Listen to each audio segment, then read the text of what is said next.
नमस्कार दोस्तों। ताइवान पर चीनी हमले का जवाबी प्लान तैयार। अमेरिकी सेना जापान में तैनात करेगी ड्रैगन का काल। अगर आप एक सच्चे देशभक्त हैं तो वीडियो को लाइक और चैनल को सब्सक्राइब कर दें। अमेरिका और जापान ने ताइवान की सुरक्षा के नजरिए से अहम फैसला लिया है। अमेरिकी सेना जापान के नानसेई द्वीप और फिलीपींस में अस्थायी सैन्य अड्डे बनाएगी। इन अड्डों पर मिसाइल यूनिट तैनात की जाएंगी। यह योजना अगले महीने दिसंबर में तैयार हो जाएगी। यह अमेरिका और जापान का पहला ज्वाइंट ऑपरेशन प्लान होगा जो खास तौर से ताइवान को ध्यान में रखकर बनाया जा रहा है। यह तैयारी चीन के ताइवान पर किसी भी हमला का जवाब देने के लिए की जा रही है। चीन ताइवान को अपना हिस्सा मानता है और राष्ट्रपति शी जिनपिंग सेना के इस्तेमाल की बात कह चुका है। क्योडो की रिपोर्ट के अनुसार अमेरिका की मरीन लिटोरल रेजिमेंट को जापान के कागोशिमा और ओकिनावा से लेकर ताइवान तक फैले द्वीपों पर तैनात किया जाएगा। इस रेजिमेंट के पास HIMARS high mobility artillery rocket system है।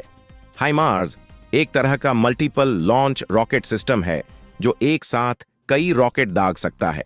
फरवरी 2020 में ओकिनावा में अमेरिकी सेना के प्रशिक्षण क्षेत्र में HIMARS की तस्वीर ली गई थी।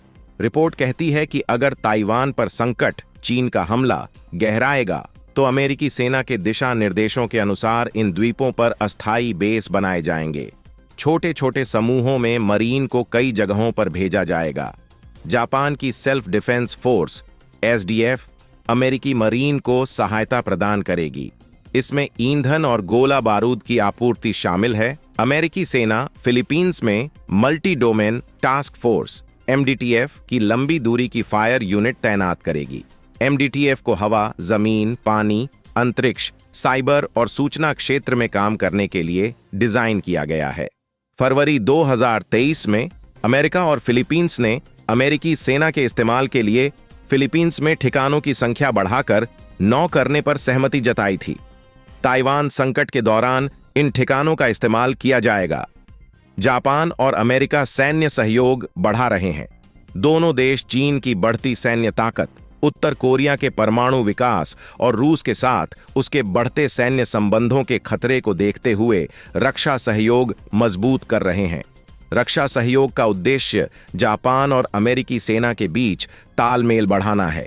यह सहयोग ताइवान की सुरक्षा के लिए भी अहम है, जिसे चीन अपना हिस्सा मानता है। अगर चीन ताइवान पर हमला करता है तो अमेरिका और जापान मिलकर जवाब देंगे।